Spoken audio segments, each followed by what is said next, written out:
what's going on? What's going on? It's Lady Dre, and welcome to Healing Session. I hope that you're having an amazing, abundant, prosperous, loving, fulfilling, masterful, purposeful, harmonious day. I hope that this message finds you well. Okay, so we are at day 10 of DreCember. Okay, listen. Okay, let's get it. Okay, but for real. So the theme for today is going to be, it's your turn. Okay, and I'm gonna tell you why I say it's your turn. So I had a dream last night, right?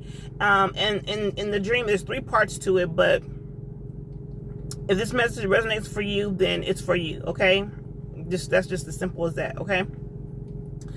So in the dream, this is the first part. In the dream, I came across like a huge lump sum of money. It was just like randomly laying like in the street,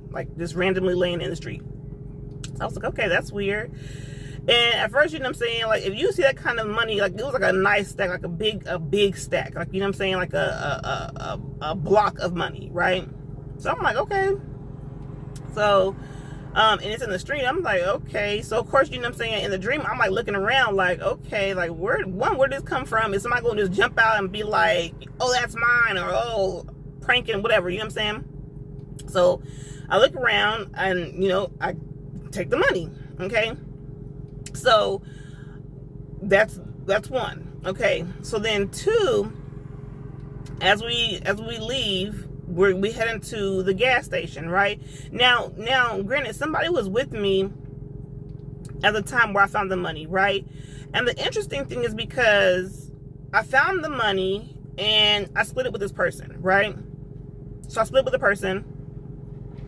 But mind you, before we had found the money, like we had already decided, like, okay, you know, you'll pay for gas there, or I'll pay for gas there, and vice versa, and you pay for gas coming back, right? And this was before we even found the money, right?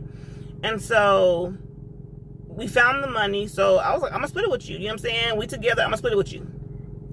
So we split the money, and we go to the gas station. Well, it was her turn to pay for the gas, right?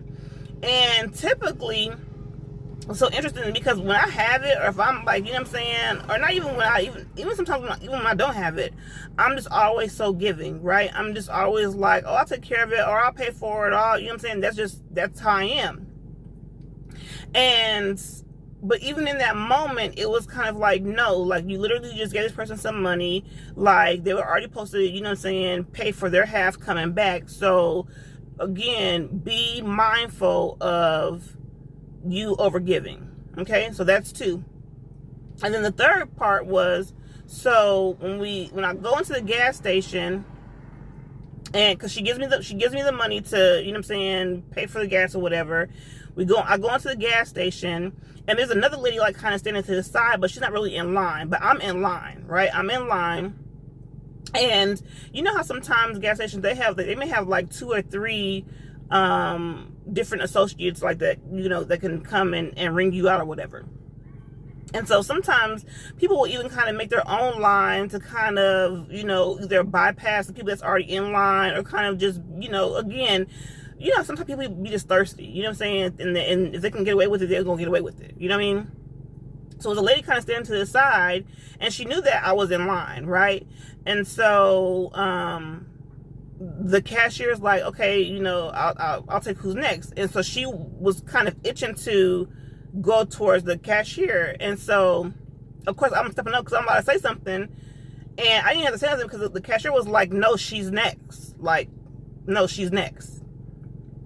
And it was just kind of like, okay, like, and of course the lady that was trying to, like, you know what I'm saying, you know, jump the line, you know, you could tell she kind of looked offended, like, you know, like she was caught, but you were caught, you know what I'm saying?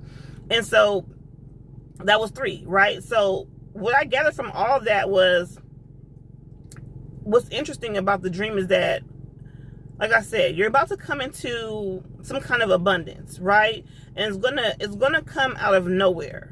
It's gonna be just come from some random place, random person. It's gonna be random, right? And even in you getting this blessing, right? This financial breakthrough, this financial windfall, you are going to want to be how you typically are and, you know, give. But what I'm hearing is that this is for you. So even with you even splitting it with me splitting it with my friend, I wasn't even supposed to do that. And that's why I need you to understand that when you come into these blessings, it's for you. You have put in the work, you have put in the dedication, you have put in just the sacrifice, the time, the effort. Like, this is for you. So this blessing that's coming in is for you. And I'm not saying that you cannot share with people. I'm not saying that you cannot, give to someone. I'm not saying that you can't buy someone something. I'm not saying that. What I'm saying is that God is giving you this blessing because it's for you. You have done the work. You have done tremendous amount of work. You have, exceeded God's expectations. And this is going to be your reward. So be mindful of not only how you spending, but who you telling. Because people will still have it. People will have money and act like they don't have it. You know what I'm saying? And you need to be in the mindset to know that when you receive this financial breakthrough, when you receive this financial windfall, understand that it's not for everybody to know. It's not for everybody to know. It's nobody's business. You know what I'm saying? You just do something nice for yourself. Okay? Do something nice for yourself. But even in that, again, it's your turn. It's your turn. And it's not even going to be in a place where, like, you have to let somebody know, like, no, it's my turn. Like, you have to, assert yourself, or, like, no, it's going to be even people in place that's already going to be like, no, like, she's next. No, he's next. Like, it's not even, you ain't got to fight about nothing. You know what I'm saying? All you got to do is just show up. Okay? All you got to do is show up. So I just want to encourage you to, one, just be mindful of who you telling your blessings to, and be mindful of how you're moving and operating, and knowing that, again, you may have a giving heart, but also know too that it's time for you to receive. It's time for you to be able to do something nice for yourself. It's time for you to receive what God is doing for you. Okay? And on top of all that, it's your turn. Like, it's your turn. It's your turn. Okay? So look for it. You know what I'm saying? Not even look for it, because it's gonna come up where you're not even gonna recognize that it's there. Like, you know what I'm saying? It's gonna be like, where'd that come from? Like, what? Like, what? Like, okay, you know what I'm saying? That's what's gonna surprise you. You know what I'm saying? And even still, you being your amazing self, you still are going to want to, do what you normally do and just give it all away. But I'm here to tell you, like God's saying, do not give it all away. Keep some for yourself. Make sure that, of course, you can do nice things for other people, but make sure that you are first doing something nice for yourself. Okay? And it's your time. It's your time. It's your time. Okay? So, yes, I just hope this message finds you well. I love y'all. And, yeah, y'all be easy.